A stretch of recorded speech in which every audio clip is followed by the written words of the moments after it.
Hello and welcome to the Stitching Kitchen.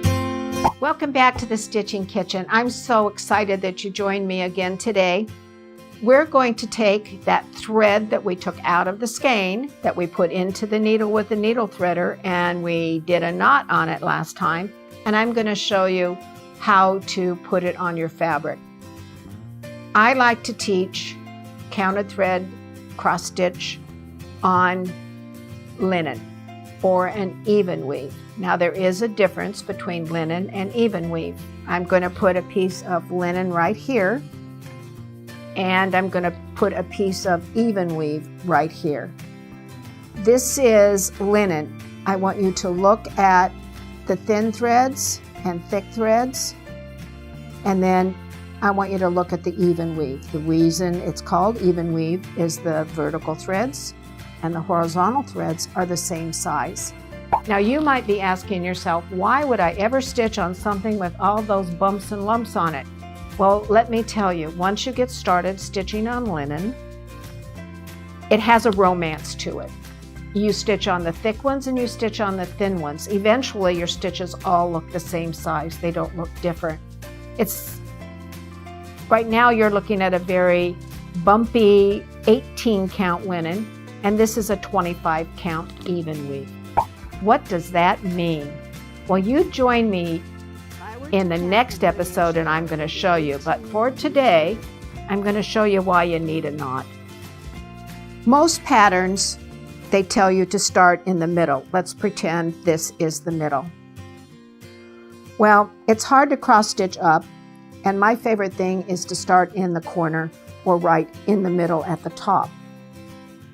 What I want you to do is, let's pretend we have a 3-inch in and a 3-inch down, and there's a border right here. And when we do our needle case, I'm going to show you how to do those stitches right in the middle.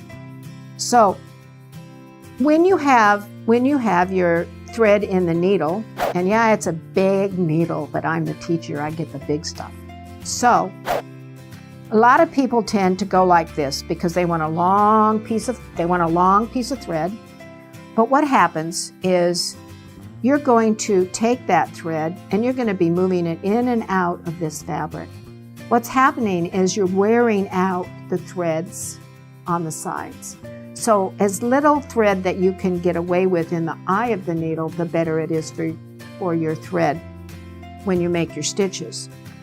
It takes a while to get used to keeping your thumb and forefinger or your middle finger on the eye to keep the threads from coming out.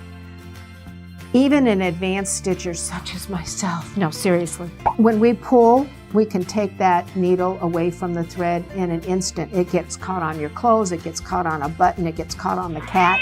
So whatever it gets caught on, it's good practice because then you can rethread your needle. So I like to have at least 1.5 to 2 inches between me and the place where I'm going to start. So there is what's called a waist knot or an away knot. It's out of my way.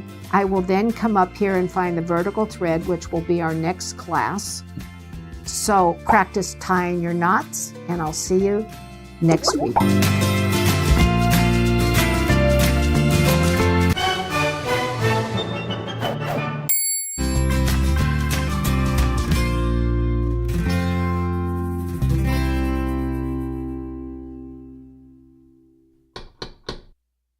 So today we're going to show you how to knot the end.